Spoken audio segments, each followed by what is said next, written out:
What up, everybody? It's your boy M to the H, Money Hungry, and you're watching MHTV, Mile High TV, where we stay a mile high above all. And in this video, we're going to be talking about NBA 2K19 Best Point Guard Build Breakdown. Before we even start talking about different arcs of a point guard, I want to talk about the different size of a point guard. The height that I recommend for a point guard is at 6'7", and the reason why being 6'7" is because that's the tallest point guard that you can make, and on top of that, it has very great advantages, such as getting rebounds over shorter point guards. You could get easier blocks, and sometimes when they switch you off to a shooting guard or a small forward, you still have the size and the height to defend taller and bigger players. But if you're stuck at like 6'3" or 6'4" and you're going up against 6'8" shooting guards or 6'10" small forwards, you definitely have a disadvantage there. And for the weight of the point guard, I will make it minimum weight, which is the skinniest weight that there is. And the reason for that is because you can make them a little faster to where you could keep up with the shorter point guards like 6'3s and 6'4s. You definitely won't be lacking out on the speed in that area. And for my wingspan, I chose the longest arm possible.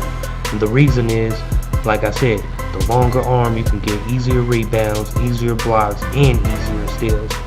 So definitely an advantage to have longer arms. And for my shoulder width, I have my shoulder width as wide as possible, so I have a bigger player. Now we got the size down, now let's start breaking down on the archetypes. In NBA 2K19, Mike Wayne already said there's going to be 3 different type of tiers of dribbler: tier 1, tier 2, or tier 3. Of course, as a point guard, you definitely want to have tier 3 dribbling as to break a defender down, and you want to have good ball control and good speed with ball as a point guard. Usually right before when the new 2K comes out, Mike Wayne usually comes out with some that tells you who can all get a tier 3 dribbles, how tall they can be, and which archetype primary and which archetype secondary. And those are the type of arc that you want as your point guard. And out of the list of the high tier dribbles point guards that you can choose from, there's a few OP ones that's already in there. I would say the pure playmaker is pretty OP because you can get a Hall of Fame dimer, which is very helpful to your teammates. And then I'll say the sharpshooting playmaker, which is pretty OP, even though they only got their dimers in gold, but their shooting badges makes up for it. And then another overpowered build will be the playmaking shot creator. Since you got shot creator as a primary, he got all the OP badges like difficult shots, ankle breaker, and careless scorer on Hall of Fame. The only thing I didn't like about the playmaker shot creator is that you won't be able to make your 3 consistently, and you only get dimer on silver, compared to like a sharpshooting playmaker, you get it on gold, or a pure playmaker, you get it on Hall of Fame. I feel like if you can make your teammates better, then that's what a point guard should be doing. On top of that, a playmaking shot creator got real high mid-range, so whenever you get that snatchback cheese going on, when you hit that midi, wide open greens.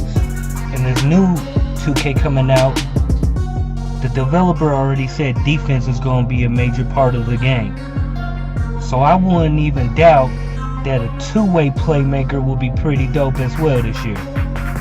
Just think about if you got playmaking first and defensive second. All you're going to do is dime out the ball in one end and stop the best player on the other team on the other end. And with the size at 6'7", you're going to be able to have the height advantage of all the point guards. They're either going to be just as tall or they're going to be shorter than you. And as a good defender, having a good height is definitely an advantage. Another dominant build to have is a pure sharpshooter. A pure sharpshooter is always good on the team because you always need people that can shoot threes at a good high percentage of his shots. Being a good sharpshooter spreads out the floor. But if you make a pure sharpshooter at a point guard, you gotta have a point forward that's gonna be able to distribute the ball.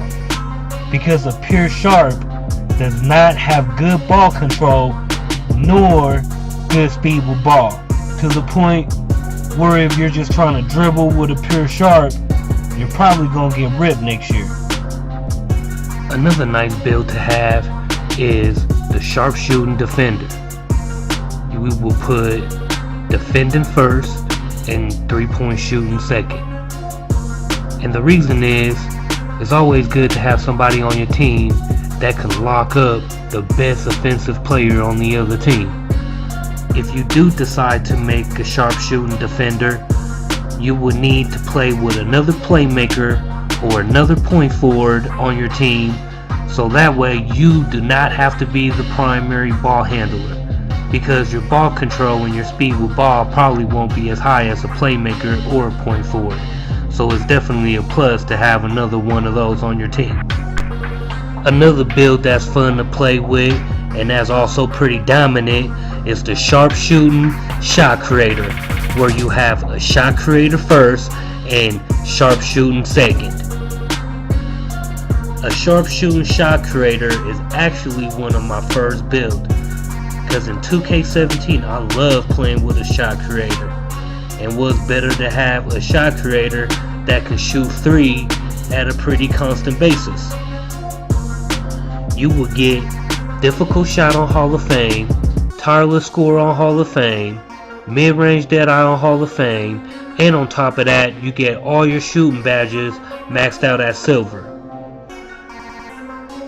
And since you're making the sharpshooting shot creator at a point guard, you will also get ankle breaker on gold as well. With a sharpshooting shot creator, you will be able to do the snatchback cheese and hit the midi, and you can actually do the snatchback cheese and hit a 3 in somebody's face, which is very OP in this game. Since you doesn't have any playmaking in your build, it's always good to have another playmaker or another point forward that's going to be able to distribute the ball while you just get buckets. As you can see, if you made it this far into the video, you have noticed that I didn't put any slashers as a point guard build at all. See, now I'm talking about point guard builds here. As a point guard, you should be able to hit all wide open shots, even if it's a mid-range or a 3. You definitely don't want to be the guy that defenders is always leaving wide open and is sagging off waiting for you to cut to the rim so they can block your shots. You definitely don't want to be that guy, because if they leave you wide open, you're shooting a bucket. Just remember, 3 is always worth more than 2s. 7 3s will always win the game faster than 11 2s. On the next video, I will be talking about NBA 2K19 shooting guard builds. Y'all been watching MHTV. Thank you for watching my video. Like, comment, and subscribe. And I'm out.